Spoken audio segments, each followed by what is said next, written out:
अस्सलाम वालेकुम dear students. आज के लेक्चर में हम चैप्टर नंबर 9 एरोमेटिक हाइड्रोकार्बन्स में रिएक्शन ऑफ बेंजीन की क्लास कैटेगरी स्टडी करेंगे। प्रीवियसली हमने देखा कि रिएक्शन के एतबार से बेंजीन दो तरह के और सब्स्टिट्यूशन से हटकर रिएक्शंस परफॉर्म कर सकती है, जिसमें आपने एडिशन रिएक्शंस देखे और सेकेंडली ऑक्सीडेशन रिएक्शंस को स्टडी किया। ऑक्सीडेशन रिएक्शंस में हमने बहुत सारे फिनोमिनास को देखा था और उसमें सिंपल कंबशन का अमल था, और फिर आपने कैटालिटिक जो ऑक्सीडेशन का प्रोसेस देखा, और फिर हमने ओजोनोलाइसिस को स्टडी किया। एक और इम्पॉर्टेंट बिहेवियर है जिसमें ऑक्सीडेशन ही है ये भी, लेकिन ये होती है side chain oxidation. That is another category जो कि ऑक्सीडेशन रिएक्शंस में आती है। साइड चेन ऑक्सीडेशन की बात करेंगे तो इसका मतलब है कि आपके रिंग के साइड पर कोई जो सब्स्टिट्यूएंट अटैच है उसकी ऑक्सीडेशन होगी। तो इस बिहेवियर को देखते हैं कि ये कैसे परफॉर्म होता है। जितनी भी हमारे पास अल्काइल बेंजीन्स हैं, alkyl benzenes are readily oxidised by acidified KMnO4 और K2Cr2O7। यानी जितनी भी अल्काइल बेंजीन्स हैं, यानी ऐसी बेंजीन जिसके साथ कोई alkyl group as a substituent attach है, तो उसे हम अल्काइल बेंजीन कहेंगे। ये बहुत आसानी से ऑक्सीडाइज हो जाती हैं अगर आप एसिडिफाइड पोटाशियम परमैंगनेट यूज़ करते हैं या डाइक्रोमेट का इस्तेमाल करते हैं। In these reactions, the alkyl groups are oxidized, keeping the benzene ring intact. In reactions के अंदर क्या होता है कि अल्काइल जो ग्रुप है वो ऑक्सीडाइज हो जाता है, और ऑक्सीडाइज होने के बाद वो कन्वर्ट हो जाता है डिफरेंट फॉर्म्स में। जबकि रिंग पर कोई इफेक्ट नहीं होता, बेंजीन रिंग इंटैक्ट रहती है, रिमेन प्रिजर्व्ड, तो उसकी सेहत पर कोई असर नहीं होगा। सिर्फ अगर चेंज आ रहा है, अगर कोई चीज़ ऑक्सीडाइज हो रही है, तो वो बेंजीन के साथ अटैच साइड ग्रुप है, इसी वजह से इसे हम साइड चेन ऑक्सीडेशन भी कहते हैं। अब साइड चेन ऑक्सीडेशन होती कैसे है, ये एक एग्जांपल है टोलुइन की, जिसमें बेंजीन के साथ टॉप पर जो है CH3 का ग्रुप लगा हुआ है। तो हम इसे कह सकते हैं कि ये एक अल्काइल बेंजीन है।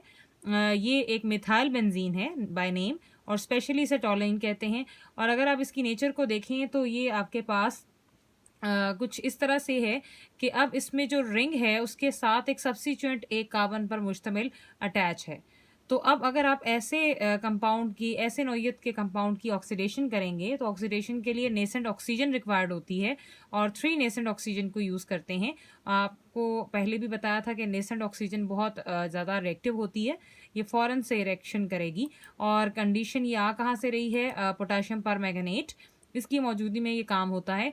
तो क्या होगा कि ये ऑक्सीडाइज होगी, और ऑक्सीडाइज होने पर ये किस में कन्वर्ट हो जाएगी, ये CH3 के जो ग्रुप है उसको कार्बोक्सिलिक एसिड में कन्वर्ट कर देती है, और रिंग वैसे का वैसा ही रह जाता है, क्योंकि इस बेंजीन रिंग के साथ COH ग्रुप अटैच हो रहा है, कार्बोक्सिलिक ग्रुप अटैच हो रहा है। तो इसे हम स्पेशली बेंजोइक एसिड कहते हैं, और साथ क्या बन रहा है, प्लस वाटर। ये चीज़ आपके अंडरस्टैंड करने की है कि आपने प्रीवियसली चैप्टर नंबर 8 जब आप अल्केन्स के बारे में पढ़ रहे थे, तो वहाँ आपको इन डिटेल कैटालिटिक ऑक्सीडेशन में ये बात क्लैरिफाई करवाई थी कि अगर कोई अल्केन होगी तो उसको ऑक्सीडाइज करेंगे तो वो पहले अल्कोहल बनाएगी उतनी ही कार्बन वाली जितनी ही कार्बन वाली अल्केन है, फिर उतनी ही कार्बन वाला अल्कोहल फर्दर ऑक्सीडाइज होकर एल्डिहाइड या कीटोन बनाता है, depending on the nature of the alcohol. फिर एल्डिहाइड हो या कीटोन हो, वो फर्दर ऑक्सीडाइज अगर हो तो वो एसिड बना देते हैं। यानी 3 स्टेप्स, एक दफ़ा ऑक्सीडेशन हुई तो आपके पास अल्कोहल बनी, दूसरी दफ़ा ऑक्सीडेशन हुई तो आपके पास एल्डिहाइड बना, और तीसरी दफ़ा ऑक्सीडेशन हुई तो कार्बोक्सिलिक एसिड बना। तो इस तरह से यहाँ पर आप देख सकते हैं कि ये 3 ऑक्सीजन देने का मकसद कि इस ग्रुप को एक दफ़ा ऑक्सीजन मिलेगी तो ये अल्कोहल में बदलेगा, फिर ऑक्सीजन मिलेगी नेसेंट तो ये एल्डिहाइड में कन्वर्ट हो जाएगा, फिर ऑक्सीजन मिलेगी तीसरी तो ये एसिड में कन्वर्ट हो जाता है। तो इस तरह से इसकी यूटिलाइजेशन होती है। डिपेंड करता है कि हमारे पास कंडीशंस जो है थोड़ा बहुत वेरी करेंगी जैसे जैसे चेन इलोंगेटेड होगी। तो ये आपने वो ट्रेन याद रखनी है कि ऑक्सीडेशन का सफ़र अल्काइल से एसिड में कैसे कन्वर्ट हो गया। तो वो ट्रेन अगर आपको रिमेंबर है तो आप ये चीज़ बहुत आसानी से समझ सकते हैं। अब इसी चीज़ को बुनियाद बनाएं तो ये एक टेस्ट भी है, test for alkyl benzenes. Whatever the length of an alkyl group may be, it gives only 1 carboxyl group. आपकी अल्काइल ग्रुप की चेन लेंथ जितनी मर्जी लंबी हो जाए, इसने हमेशा एक ही कार्बोक्सिल ग्रुप बनाना है। More over the colour of the KMnO4 is discharge, Therefore, this reaction is used as a test for alkyl benzene. साथ ही साथ कि अभी आपने देखा कि अल्काइल ग्रुप की चेन जितनी मर्जी कार्बन पर मुश्तमिल हो, इसने एक ही कार्बोक्सिल ग्रुप बनाना है और साथ ही साथ KMnO4 का कलर भी डिस्चार्ज करेगी और इसीलिए इस नेचर की बदौलत इसे एज अ टेस्ट यूज़ किया जाता है अल्काइल बेंजीन्स की डिटर्मिनेशन के लिए। तो अब हम आगे देखेंगे इस चीज़ को कि ये जो length of an alkyl group में B gives one carboxyl group, ये कैसे जस्टिफाई हो रहा है। तो इजाफी कार्बन्स के साथ क्या होगा, तो आप ये देख सकते हैं। अब हम इथाइल बेंजीन ले रहे हैं जिसमें एक कार्बन पर मुश्तमिल अल्काइल ग्रुप नहीं है, 2 पर मुश्तमिल है और अब आप इसमें जो नेसेंट ऑक्सीजन देंगे 2 कार्बन है तो डबल देंगे और KMnO4 आपके पास as a agent, oxidising agent इस्तेमाल होगा क्या कि ये जो रिंग है वो वैसे का वैसा इंटैक्ट ही रहेगा, लेकिन इन दोनों में से एक ही कार्बन आपके पास कार्बोक्सिलिक एसिड में कन्वर्ट होगी, बाकी जो इजाफी कार्बन है वो कार्बन डाइऑक्साइड और वाटर के कंटेंट्स बनाने में इस्तेमाल हो जाती है। लिहाजा चेन में जितनी मर्जी कार्बन ऐड होती जाएं, कार्बोक्सिलिक एसिड एक ही बनेगा और बाकी जो इंग्रेडिएंट्स होंगे वो वाटर और कार्बन डाइऑक्साइड की तादाद को बढ़ा देंगे। तो ये हमारे पास बेंजोइक एसिड ही प्रोड्यूस हो रहा है। तो इसमें भी आपने देखा कि बेंजोइक एसिड बना, जब आपने मिथाइल बेंजीन यानी टॉलुइन से काम किया तो तब भी बेंजोइक एसिड बना। आप जब भी किसी अल्काइल बेंजीन को ऑक्सीडाइज करेंगे तो वो बेंजोइक एसिड तो मस्ट बनाएगा। तो ये आपके पास थी साइड चेन ऑक्सीडेशन। अब यहाँ से एक मुतल्लिका क्वेश्चन आ जाता है, बड़ा ही important. How will you differentiate between benzene and toluene? आप बेंजीन और टॉलुइन में कैसे डिफ्रेंशिएट कर सकते हैं? पहले तो इन दोनों की नेचर को देखने के लिए आप लाइन लगा लें, एक तरफ बेंजीन लिखेंगे एक तरफ टॉलुइन। बेंजीन के बारे में जहन में रहे कि बेंजीन आपके पास अल्काइल नेचर नहीं रखती, कि इसके साथ अल्काइल ग्रुप अटैच नहीं है, जबकि टॉलुइन एक अल्काइल बेंजीन है। तो बेंजीन क्योंकि इसका रिंग बड़ा स्ट्रॉन्ग होता है, इंटैक्ट होता है और extensive delocalisation of electronic cloud होती है बेंजीन की, तो ये KMnO4 के साथ आसानी से ऑक्सीडाइज हो ही नहीं सकता। लिहाजा किसी स्ट्रॉन्ग जो है कंडीशन की ज़रूरत है। तो आपने प्रीवियसली ओजोनोलाइसिस के साथ साथ कैटालिटिक ऑक्सीडेशन में पढ़ा कि बेंजीन के नेचर को ब्रेक करने के लिए, उसको ऑक्सीडाइज करने के लिए हमें वेनेडियम पेंटॉक्साइड की कैटलिस्ट की ज़रूरत होती है। तो हम बात कर रहे हैं यहाँ पर KMnO4 की, तो बेंजीन इसके साथ टेस्ट नहीं देगी। तो आप सबसे पहले मेंशन करेंगे it does not give KMnO4 test and pink colour of KMnO4 is not discharge. Colour भी डिस्चार्ज नहीं करेगी क्योंकि टेस्ट नहीं दे रही, तो कलर कैसे डिस्चार्ज कर सकती है? कलर डिस्चार्ज नहीं करेगी। तो बेंजीन में आप 3 नेसेंट ऑक्सीजन, KMnO4 एरो के बाद आप नो रिएक्शन लिख देंगे। दूसरी तरफ आप क्या करेंगे, टॉलुइन के लिए आप बताएंगे ये एक अल्काइल बेंजीन है और अभी आपने पढ़ा कि ये KMnO4 के साथ टेस्ट देती है। It gives KMnO4 test and pink colour of KMnO4 is discharge, colour भी डिस्चार्ज करती है। तो आप यहाँ पे टॉलुइन में वही कंडीशन 3 नेसेंट ऑक्सीजन और KMnO4 की मौजूदगी में ये टेस्ट करेंगे और आपका बेंजोइक एसिड बनाकर बताएंगे, साथ वाटर की कंडीशन लिखेंगे। तो इस तरह आप बेंजीन और टॉलुइन के दरमियान फ़र्क कर सकते हैं, यानी बेंजीन ये टेस्ट नहीं देती जबकि टॉलुइन या कोई भी अल्काइल बेंजीन है वो ये टेस्ट परफॉर्म करती है। इस तरह इन दोनों के दरमियान differentiation through a chemical test आसानी से बयान की जा सकती है। तो ये था हमारे पास रिएक्शंस का बिहेवियर। रिएक्शंस ऑफ बेंजीन हमारे अब जो है फिनिश हो गए हैं। अब हम एक और इम्पॉर्टेंट इशू को डिस्कस करेंगे यहाँ पर, that is orientation in electrophilic substitution reaction. अब जो आपने प्रीवियसली रिएक्शंस पढ़े कि जो बेंजीन के रिएक्शंस होते हैं इलेक्ट्रोफिलिक सब्स्टिट्यूशन रिएक्शंस, ये आसानी से दे सकती है और फेवर करती है, प्रेफर करती है देना। तो उसमें ओरिएंटेशन क्या होगी? अब ओरिएंटेशन क्या चीज़ है? ओरिएंटेशन कहते हैं डायरेक्शन को, इन सिंपल वर्ड्स। अब पहले इसकी डेफिनेशन को पढ़ लेते हैं ताकि जब मज़ीद हम आगे डिस्कशन करें तो हम इस चीज़ को समझ सकें कि ओरिएंटेशन का मतलब असल में क्या होता है। ओरिएंटेशन क्या है? The process of determination of position of new substituent in already substituted benzene is called orientation in benzene। यानी ये एक ऐसा डिटर्मिनेशन का प्रोसेस है कि आपके पास एक बेंजीन में पहले से सब्स्टिट्यूएंट मौजूद है, पहले से एक ग्रुप की हुकूमत है बेंजीन के में के रिंग के साथ वो अटैच है। तो आने वाले के लिए यानी न्यू सब्स्टिट्यूएंट जब ऑलरेडी मौजूद सब्स्टिट्यूएंट की मौजूदगी में आएगा तो उसकी पोजीशन, उसमें मौजूद पहला सब्स्टिट्यूएंट डिसाइड करेगा कि आने वाले को किस जगह पर वो जगह देगा। इस चीज़ का नाम ओरिएंटेशन है। This is called orientation in benzene.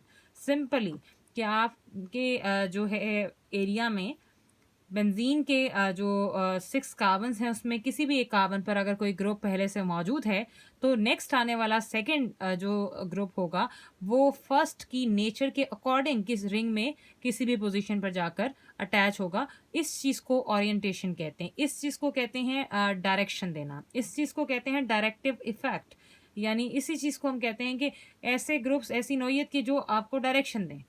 तो ये एक सिंपल सी चीज़ है कि आप जो है ओरिएंटेशन को अब आप देखेंगे कि ये कैसे काम होता है। तो इसमें सबसे पहले बिहेवियर चेक कर लेते हैं। When an electrophilic substitution reaction takes place on benzene ring, जब भी electrophilic substitution reaction benzene ring पर होता है, we get only one mono substituted benzene, हमें सिर्फ और सिर्फ एक ही मोनो सब्स्टिट्यूटेड बेंजीन मिलती है, यानी पहला सब्स्टिट्यूएंट जब भी ऐड होगा सब्स्टिट्यूशन रिएक्शन में तो वो एक ही मोनो सब्स्टिट्यूटेड बेंजीन बनाएगा। उसकी वजह क्या है? Because all the 6 positions in the ring are equivalent, क्योंकि रिंग में आपके पास 6 कार्बन है और 6 की 6 कार्बन की पोजीशन रिंग के एतबार से इक्वलेंट है, एक जैसी है। जहां पर भी आप पहले सब्स्टिट्यूएंट को अटैच करेंगे वो पोजीशन 1 कंसिडर होगी और वो एक ही आपके पास एग्जिस्ट करती है। तो आप इस मैनर में देखते हैं, क्योंकि रिंग स्ट्रक्चर है, रिंग में तमाम इक्विलेंसी है हर तरफ। अब इसी चीज़ को आप रिएक्शन में देख सकते हैं कि ये बेंजीन का रिंग है और उसमें प्लस एक्स पॉजिटिव यानी इलेक्ट्रोफाइल हम ऐड करना चाह रहे हैं। तो ये इलेक्ट्रोफाइल आकर टॉप कार्बन पर अटैच हो गया और हम इसे कह रहे हैं कि ये मोनो सब्स्टिट्यूटेड बेंजीन बना दी है इसने। We get only one mono substituted benzene because all the 6 positions in this benzene are equivalent. तो ये आपके पास पहली जो है यहाँ पर आ जाती है कंडीशन कि जब पहला सब्स्टिट्यूएंट ऐड होता है। अब हमने देखना है कि सेकेंडली ये काम कैसे होता है। सेकेंड नेचर को देखा जाए तो हमारे पास however the introduction of a second group into the ring may give 3 isomeric di substituted products ortho, meta and para. सवाल पैदा होता है जब सेकेंड ग्रुप रिंग में आता है तो उसे 3 आइसोमेरिक डाई सब्स्टिट्यूटेड प्रोडक्ट्स जो है बनानी पड़ती हैं, एक ऑर्थो पोजीशन की, एक मेटा पोजीशन की और एक पैरा। तो ये देखें जी, मोनो सब्स्टिट्यूटेड बेंजीन है, इसमें अब आप second substituent Y plus add करेंगे तो ये पहले से जिसकी हुकूमत है उसकी मर्जी के ताबे होगा, उसकी डायरेक्शन पर ये अपने आप को अटैच करेगा किसी भी कार्बन के साथ जो एक्स चाहेगा। तो एक्स की नेचर जिस तरह की भी होगी उसके अकॉर्डिंग ये वाई, उसमें 3 पॉसिबिलिटीज़ हैं कि एक आपके पास प्रोडक्ट हो सकती है कि ये जो सेकेंड सब्स्टिट्यूएंट है ये ऑर्थो पर आकर बैठ जाए तो ये कार्बन 1 और 2 का कॉम्बिनेशन बन जाएगा, और ऑर्थो पर नहीं तो ये मेटा पर अटैच हो जाए तो ये 1,3 का कॉम्बिनेशन बन जाएगा, और अगर मेटा पर भी नहीं तो पैरा पर अटैच हो जाए तो ये 1, 2, 3, 1, 4 कार्बन का कॉम्बिनेशन बन जाता है। तो ये डाई सब्स्टिट्यूटेड बेंजीन्स हैं ये सब, यानी सेकेंड सब्स्टिट्यूएंट जब भी आकर अटैच होता है तो डाई सब्स्टिट्यूटेड बेंजीन बनती है। तो उसकी कंडीशंस 3 ही होती हैं, ऑर्थो, मेटा और पैरा। अब सिंपली पहले ये चीज़ देखी जाती थी कि on chance basis 40% ortho, 40% meta and 20% para di substituted products are expected. कि चांस बेसिस पे कहते थे कि ये जो दोनों, ये आप देख सकते हैं लोकेशंस, आपने ऑर्थो, मेटा और पैरा की लोकेशन पहले भी समझी हुई है चैप्टर के स्टार्ट में। तो उसमें आपने ये देखा था कि ये दोनों पोजीशंस आपकी ऑर्थो पोजीशंस होती हैं, इनका 20% चांस है, जो कलेक्टिवली यहाँ पर 40% है। इसी तरह अगर आप मेटा की बात करें तो ये पोजीशन मेटा है और ये पोजीशन मेटा है, दोनों 20% हैं, तो कलेक्टिवली 40% इन्हें भी हम काउंट करेंगे। पैरा की बात करते हैं तो फर्स्ट पर तो लगा हुआ है आपका सब्स्टिट्यूएंट, इसके ऑपोजिट जो पोजीशन है वो पैरा पोजीशन है जिसका 20% चांस है, जो आप यहाँ पर देख सकते हैं। तो ये चांस बेस पर कोई जो है सब्स्टिट्यूएंट अटैच हो जाता है किसी भी ग्रुप पर, ऑर्थो पर, मेटा पर या पैरा पर। लेकिन हम अगर एक्चुअल बात करें कि एक्चुअली कैसे काम हो रहा है, एक्चुअली अगर आप देखें, but the actual di substitution of benzene does not follow this principle of chance. लेकिन एक्चुअली जब सेकंड सब्स्टिट्यूएंट बेंजीन रिंग में आकर अटैच होता है तो ये चांस थ्योरी पर वो जो है इन्हिसार नहीं करता। उसके लिए बाकायदा रूल्स हैं जो हम आगे देखेंगे। For example, Meta chloro nitrobenzene is the main product of the following halogenation reaction. ये है नाइट्रोबेंजीन, और नाइट्रोबेंजीन में आप क्लोरीन डाल रहे हैं, मतलब आप इस कंपाउंड की हैलोजिनेशन करने जा रहे हैं। हैलोजन की कंडीशन होती है कैटलिस्ट की फेरिक ट्राइक्लोराइड। अब क्या होगा कि ये जो मेटा क्लोरो नाइट्रोबेंजीन है वो कैसे बन रही है कि आपके पास पहले से नाइट्रो ग्रुप मौजूद है, तो उसने जो नेक्स्ट इनकमिंग क्लोरो है वो आकर मेटा पर लग गया, और यहाँ से जब हाइड्रोजन निकली तो उसने यहाँ के एक Cl को लेकर HCl बना दिया है। अब जो प्रोडक्ट हमारे सामने है हम इसे कह रहे हैं कि मेटा पर क्लोरो है, तो मेटा क्लोरो, पहले से ये रिंग जो है नाइट्रोबेंजीन है, तो ये मेटा क्लोरो नाइट्रोबेंजीन बनी है जब आपने नाइट्रोबेंजीन की हैलोजिनेशन की है। इसके बरक्स आप एक और कंडीशन भी देख सकते हैं। On the other hand, a mixture of orthochloronitrobenzene and parachloronitrobenzene is obtained from the nitration of chlorobenzene. और अगर आप इसके बरक्स कंडीशन देखें कि आपके रिंग में नाइट्रो की जगह क्लोरो ग्रुप लगा हुआ है और इसकी आपको हम इसे क्लोरोबेंजीन कहेंगे, और अब आप इसकी करने जा रहे हैं नाइट्रेशन. नाइट्रेशन कैसे होती है? जब आप नाइट्रिक एसिड का इस्तेमाल करते हैं, उसको ऐड करते हैं, और कैटलिस्ट के तौर पे सल्फ्यूरिक एसिड का मिक्सचर भी यूज़ होता है, दोनों के 2 मॉलिक्यूल्स इस्तेमाल होंगे. तो इस सूरत हाल में प्रोडक्ट्स हमें जो है डिफरेंट मिल रही हैं. अब वही क्लोरोबेंजीन के साथ जो नाइट्रेशन क्योंकि हो रही है तो नाइट्रो ग्रुप रिंग में इंट्रोड्यूस होगा. वो नाइट्रो ग्रुप एक प्रोडक्ट में ऑर्थो पर जाकर लग रहा है और क्या बना रहा है? Ortho chloro nitrobenzene. और दूसरी कंडीशन में वही आपके पास नाइट्रो पैरा पर आकर अटैच हो रहा है और बना रहा है पैरा क्लोरो नाइट्रोबेंजीन, और साथ 2 वाटर के मॉलिक्यूल्स जनरेट हो रहे हैं. तो ये डबल कंपाउंड को यूज़ करने का मकसद, क्योंकि 2 प्रोडक्ट्स निकल रही हैं, इसीलिए हम 2 जो है मॉलिक्यूल्स यूज़ कर रहे हैं इस कंपाउंड के, क्लोरोबेंजीन के. अब आपने देखा कि जब नाइट्रो ग्रुप था तो प्रोडक्ट एक बनी, आने वाले सेकंड सब्स्टिट्यूएंट ने मेटा पर ही जाकर जो है वो अटैच हुआ और एक प्रोडक्ट हम देख रहे हैं. लेकिन जब क्लोरो का ग्रुप हमारे रिंग के साथ अटैच था तो नौइयत डिफरेंट होगी, नेचर डिफरेंट होगी ग्रुप की, तो 2 प्रोडक्ट्स बन रही हैं. अब आने वाला जो सेकंड सब्स्टिट्यूएंट है वो ऑर्थो पे भी जा रहा है, एक प्रोडक्ट बना रहा है और एक प्रोडक्ट पैरा वाली बना रहा है. तो हमें mixture of ortho and para की प्रोडक्ट्स मिल रही हैं जब हम क्लोरोबेंजीन की नाइट्रेशन करते हैं. तो यहाँ से सवाल पैदा होता है कि इन ग्रुप्स में जो पहले से ऑलरेडी सब्स्टिट्यूटेड बेंजीन के जो ग्रुप्स हैं उनमें कुछ खास है, वो ओरिएंटेशन का सबब है. अभी आपने स्टार्ट में डेफिनेशन देखी, the process of determination of the position of a new substituent to the already substituted benzene, उस चीज़ को हम ओरिएंटेशन कहते हैं. यानी पहले से मौजूद थे ये नाइट्रो क्लोरो के ग्रुप्स, और इनकी मौजूदगी, इनकी नेचर ने आने वाले को अपने हिसाब से जगह दी रिंग में. तो नाइट्रो वाले ने मेटा प्रोडक्ट बना दी और क्लोरो वाले ने ऑर्थो और पैरा प्रोडक्ट बना दी. तो यहाँ से सवाल उठता है कि हमारे पास डिफरेंट ग्रुप्स होते हैं. अब हम देखेंगे कि वो ग्रुप्स कैसे किस तरह के होते हैं. It means that the group present in the mono-substituted benzene ring has the directive effect and thus determines the position or orientation for the new incoming groups. इसका मतलब है कि जो मोनो सब्सटीट्यूटेड बेंजीन रिंग पर पहले से already मौजूद है ग्रुप, उसका डायरेक्टिव इफेक्ट होता है, वो डायरेक्शन देता है, वो सलाहियत रखता है डायरेक्शन देने की. एंड दस डिटर्मिन्स द पोजीशन और orientation for the new incoming groups, और वो आने वाले को पोजीशन यानी ओरिएंटेशन देता है कि वो कहाँ पर जाकर रिंग में अटैच होगा. Thus on the basis of the directive effect groups are divided into 2 types. यानी इसी डायरेक्शन के इफेक्ट पर, इसी ओरिएंटेशन इफेक्ट पर ग्रुप्स को 2 हिस्सों में बांटा गया है. एक ortho and para directing groups और दूसरे हैं मेटा डायरेक्टिंग ग्रुप्स. इनके बारे में तफसीलन हम नेक्स्ट में देखेंगे. आप कुछ एमसीक्यूज देख लेते हैं एक्सरसाइज के. Third MCQ, which of the following acid can be use as a catalyst in Friedel Crafts reaction? A option है AlCl3, बी ऑप्शन है HNO3, सी ऑप्शन है BeCl2, डी ऑप्शन है NaCl. तो aluminium trichloride is the best option, right option, जो कि आपके पास catalyst के तौर पर फ्राइडल क्राफ्ट रिएक्शन में यूज होता है. फिफ्थ की बात करें, among the following the compound that can be most readily sulphonated is? A option है टॉलाइन, बी ऑप्शन है बेंजीन, सी ऑप्शन है नाइट्रोबेंजीन और डी ऑप्शन है क्लोरोबेंजीन. तो इसमें आपके पास जो इजीली सल्फोनेशन कर सकता है वो है टॉलाइन, क्योंकि ये रिंग को और जो है फिजिबल बनाता है. इस चीज़ का आपके पास जो है कॉन्सेप्ट आप आगे जो जब इन ग्रुप्स को पढ़ेंगे तो मज़ीद समझ जाएंगे कि टॉलाइन, जिसमें बेंजीन रिंग के ऊपर CH3 लगा होता है, वो ज़्यादा इफेक्टिव क्यों है सल्फोनेशन के लिए. वो ज़्यादा इलेक्ट्रोफिलिक नेचर का रिएक्शन कर सकता है. इसकी नेचर है, इसमें CH3 ग्रुप है, वो रिंग को सपोर्ट करता है कि ज़्यादा इलेक्ट्रोफाइल आकर उस पर हमला कर सकें. ये थे कुछ एमसीक्यूज. अब क्वेश्चन नंबर 6 है relevant. What is meant by the terms? ये हम टर्म्स पढ़ चुके हैं रिएक्शंस के अंदर. एरोमेटिक आपने स्टार्ट में देखा कि क्या होता है, एरोमेटिक नेचर किसे कहते हैं, और फिर आपने सेकेंडली ऑक्सीडेशन के अमल को देखा. थर्ड है जी सल्फोनेशन का प्रोसेस. सल्फोनेशन की डेफिनेशन लिखें, साथ एग्जाम्पल कोट करें, और ऑक्सीडेशन की भी आप डेफिनेशन लिखेंगे, साथ एग्जाम्पल कोट करेंगे. एरोमेटिक की भी डेफिनेशन लिखेंगे और साथ एग्जाम्पल लिखेंगे. फोर्थ पार्ट है नाइट्रेशन. नाइट्रेशन की भी आप फर्स्ट डेफिनेशन लिखेंगे, फिर इसकी कोई एग्जाम्पल लिख देंगे, जैसे कि आपने जनरल रिएक्शंस पढ़े हैं. और फिफ्थ में हैलोजिनेशन का प्रोसेस है. इसको भी आपने डिटेल में पढ़ा कि हैलोजिनेशन का अमल क्या होता है, और कोई भी रिएक्शन हैलोजिनेशन वाला आप बेंजीन के रिस्पेक्ट से शो करेंगे, जो इस चीज़ को रिफ्लेक्ट करेगा कि ये हैलोजिनेशन क्या होती है, किस तरह से कंपाउंड में हैलोजन ऐड होते हैं.